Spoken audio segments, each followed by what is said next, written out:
Hey everyone, welcome back to my channel. If you're new here, I'm Sam and I've been an instructional designer for about 5 years now. I've been getting a few messages on LinkedIn from people asking for tips to help them find their first ID job, and I wanted to share a few of these tips with you.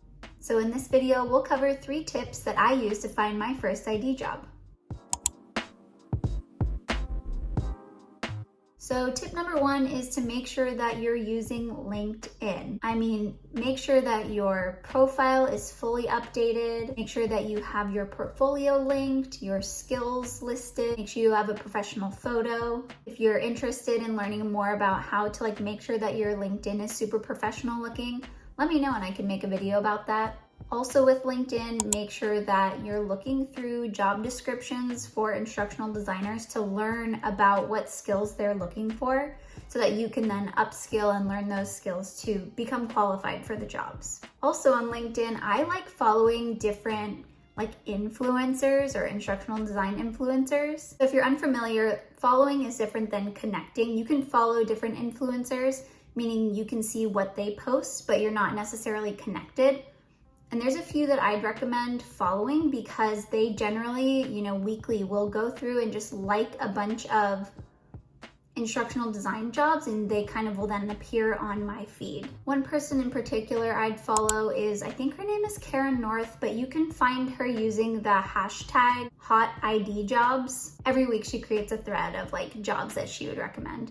And then you can find other influencers through her and just kind of make sure that your feed is then full of different jobs and different positions that are available.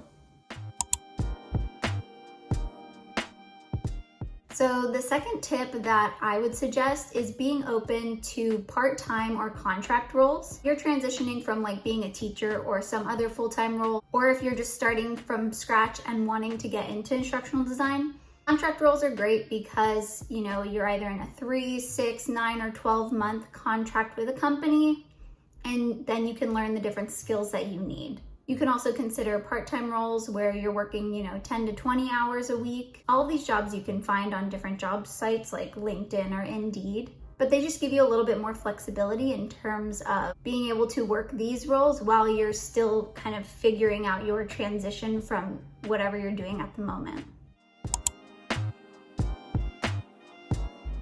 My third tip, and probably the most important tip, is once you've been starting to get interviews, is to practice. My first probably 10 to 20 interviews for instructional design roles, if I could go back and tell myself to practice before then, I would.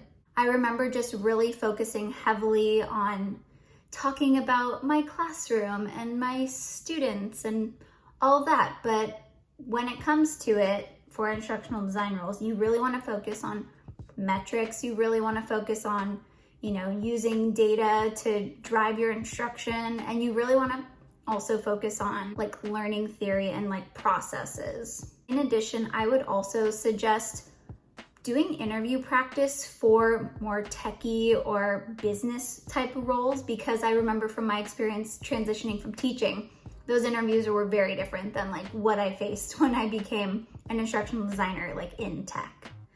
One resource I would really highly recommend is Madeline Mann. I'll link it down below. She creates really great frameworks for coming up with the tell me about yourself question, or what is your greatest strengths question. And she gives you really nice worksheets even that you can fill out so that you're super prepared when you go into your interviews. I've found that they have helped me so much with really nailing those first few rounds of interviews that I would definitely recommend. That's definitely my number 1 tip for job hunting. And those are 3 tips that I used when I was applying to my first set of instructional design jobs. Like I mentioned before, if you are interested in videos about setting up your LinkedIn or creating even your portfolio, let me know down in the comments below and I'd be happy to make different videos about that. I'll see you in the next video. Bye.